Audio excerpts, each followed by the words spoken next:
Kaliwat kanan na rin ang paghahanda ng iba't ibang sangay ng pamahalaan para sa balik eskwela sa Lunes.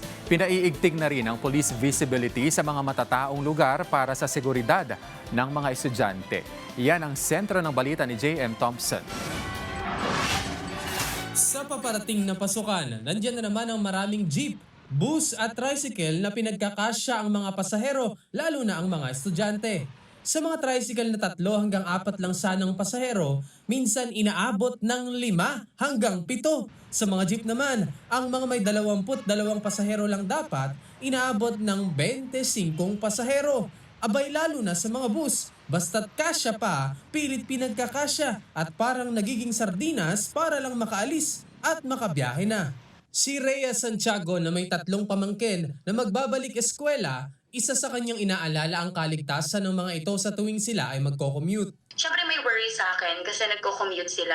But at the same time, I always remind them naman to take care of themselves. Especially kapag sa mga sasakyan kasi very talamak ngayon yung mga nangyayaring hindi maganda inside kapag pumapasok ka or bumabiyahe ka papuntang school. Hindi naman ito hahayaan ng Land Transportation Franchising and Regulatory Board o LTFRB ngayong darating na pasukan. Ito rin kasi ang isa sa mga dahilan na pinagmumula ng aksidente sa kalsada. Kaya naman paiigtingin pa ng LTFRB ang kanilang pagbabantay. Pagsimula po ng Lunes, bamantayan namin yung mga school transport operators.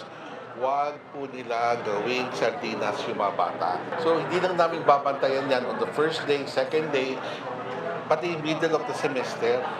Ayaw sana namin makita na nagagawang sardinas yung mga bata. In that case, siguro mas mapapanatag yung loob ko kasi hindi na malalas yung worry ko sa mga pamangkin ko knowing na malalas na din yung mga sasakay ng mga transportation doon sa panukala ng LTFRB. Naiintindihan naman ng ahensya ang mga pumapasada dahil dagdag kita ang pasahe ng dagdag na pasahero.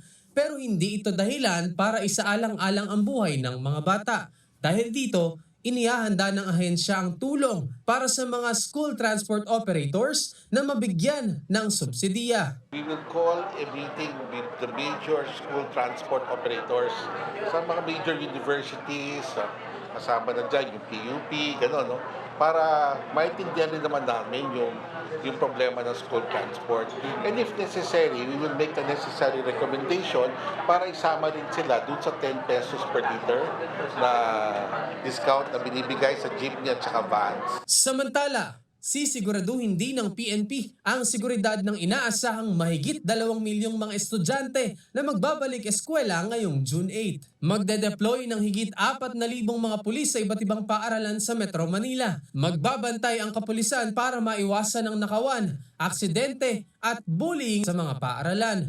Kampante naman si Rhea na safe ang kanyang mga pamangkin sa paaralan dahil sa tuloy-tuloy na paggabay ng mga guro at otoridad sa mga estudyante. Gladly na lang din yung mga teachers nila whenever na may mga instances na even hindi naman siya ganun malalang bullying.